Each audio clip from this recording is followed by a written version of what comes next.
What's up, guys? So before this video even starts, I apologize in advance for the quality. Every now and then I'll be switching between my girlfriend's camera that I got her for Christmas, which is a complete upgrade from what I use. So she needed her camera for her channel. So with that being said, let's start the video now. So why are we here? Huh? The title says Star Wars The Clone Wars, but it also says Tetris Worlds? Why? Because when you think Star Wars, you think Tetris, right? You think puzzles, making a Tetris, and everything that goes along, right? Hell, not me. We're here today because of this anomaly in life, in the gaming industry. Star Wars The Clone Wars and Tetris World. Now, these have completely different publishers and programmers, you know. Tetris World, you got Radical, THQ. With Star Wars The Clone Wars, you got LucasArts, and Pandemic, which I believe made some of the early Mortal Kombat games. So, dude, this isn't something that I put together out of my extra Xbox jackets. This is a legit freaking game, split down the effing middle with Star Wars and Tetris. Like, this is ridiculous, because when you buy this game, which you get for pretty much nothing on eBay, I think it's only like $2 or $3.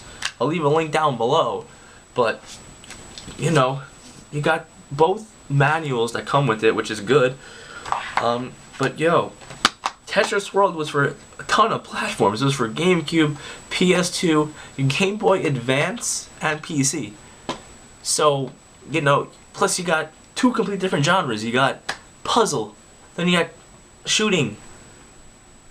Yeah, in this video we're gonna be exploring this weird anomaly in the video game industry of Star Wars The Clone Wars and Tetris Worlds.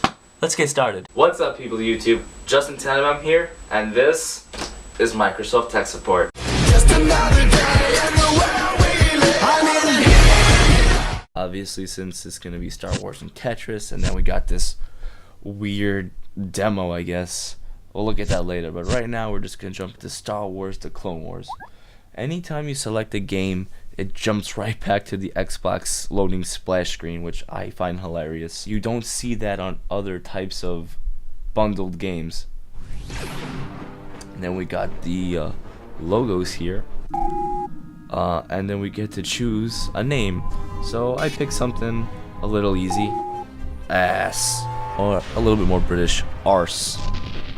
The graphics are actually a little bit cool here. I actually like this screen more than in Battlefront. Even though this game came out a little before it, I kind of like the graphics only in the menus, though. In gameplay, they're completely disgusting. Then you got the difficulty selection of Padawan, Jedi Knight, or Jedi Master, which in English translates to easy, medium, hard, or in Starbucks terms, vente, and whatever else the fuck. Alright, the next thing we got is some nostalgia here. As you see, a long time ago in a galaxy far, far away. Star Wars! Dun, dun, dun, dun, dun, dun. Long fucking decks going really slow.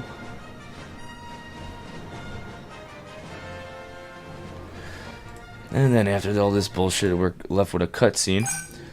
Alright, this game actually takes place during Episode 2, Attack of the Clones. And we're here on a planet in a very poorly rendered We've got to find a safe ship. place to land. Obi-Wan and Anakin do not have much time left. And then we have the hardest controls that you ever have to get used to. However, I'll take some of the credit to myself for having a dollar store original Xbox controller I'm using right now. But the controls just don't feel good no matter what. These vehicles are very, very flimsy, they're very loose, there's no real fun control. Like, it took me a very long time to figure out that this is the health and this is my boost. Then it took me a while to figure out the rockets. And trying to find these missions and keep up to everybody is also really hard. I actually found myself going back to the controls to see what does what. These sound effects don't even sound pitch corrected right. But after playing this for a good 15 minutes, I actually did find myself enjoying it a little bit more, but still I couldn't even find myself enjoying it enough to continue after this part, so let's just stop and go right to Tetris now.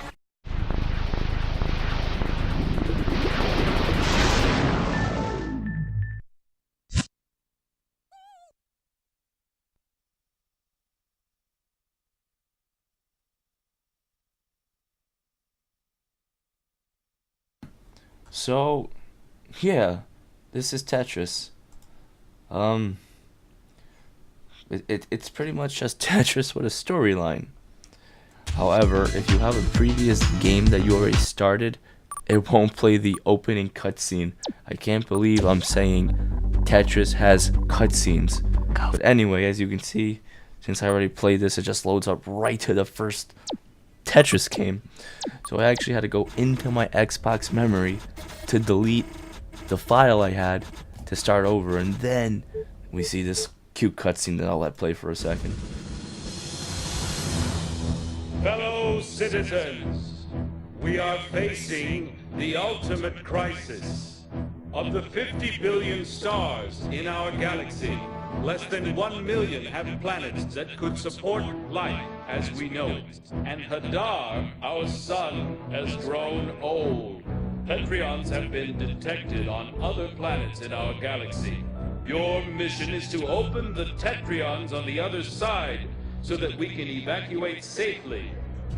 So yeah, pretty much you're a Tetris alien playing Tetris to survive on a different planet. And yeah, back in the day you can actually play on Xbox Live and play online with your friends. Or you can do that locally with split screen with 4 players. But yeah, as you can see, I'm having a bad day at Tetris. Sometimes I do okay, sometimes I don't, but it's just Tetris, honestly, with just some really nice background pre-rendered graphics. Like, honestly, the background graphics are better than in Star Wars, if you ask me. But yeah, we also had this little game on here called Mech Assault, and I can't get it to play because it requires an Xbox Live to play the demo, and since the original Xbox, there's no such thing as Xbox Live for it anymore, this is as far as I can get. So, final thoughts on this. Well, I think it's really cool that they were able to bundle several games, or in this case 2 games, into one for the original Xbox. And you know, nowadays we don't have that because now we got DLC and things like Steam where you can just buy these games like in packs of 9 sometimes and pay literally pretty much $1 a game, because I think Steam has these bundle deals where you can buy 9 games for like $9.57. But I'm a big sucker for these old types of games for the original Xbox and the NES, where you have multiple games in one, as you can see with my NES Mini alternative, and obviously with this. And you know, this also came with an Xbox Live exclusive offer. Obviously it doesn't exist anymore, but you know, I really think it was cool, the idea of bundle games. But the types of games that you bundle together is also very important, because if you don't put the correct games together, you're kind of taking away from the gamer's experience. Because personally, I only bought this for Star Wars, the Clone Wars. You know, you're throwing this in as a marketing tag to maybe, probably when this game came out, they were separate. Maybe the game wasn't doing so well, obviously Tetris, and they made a deal with LucasArts or something to bundle it together, and then probably limited quantities so they could try to sell this game by themselves. Or the game just did so poorly, Tetris probably made a deal with LucasArts to bundle it together and make a couple of dollars. But anyways, they market this as an HD TV 480p. But anyway guys, yeah, there'll be more videos like this to come. So I really hope you're enjoying the game videos I'm making now. And until that point guys, here's the outro. Hey guys, thank you so much for watching that video. I really appreciate it. If you guys want to be informed when my next video comes out, just hit the subscribe button down below and the bell to get notifications. If you guys have anything to ask me or say, you can leave a comment down below. If you guys really like this video, don't forget to give it a thumbs up. If you guys want to follow me on social network, and here's my Facebook and Instagram. Until that point, YouTube, I'll see you in the next one. Pull up!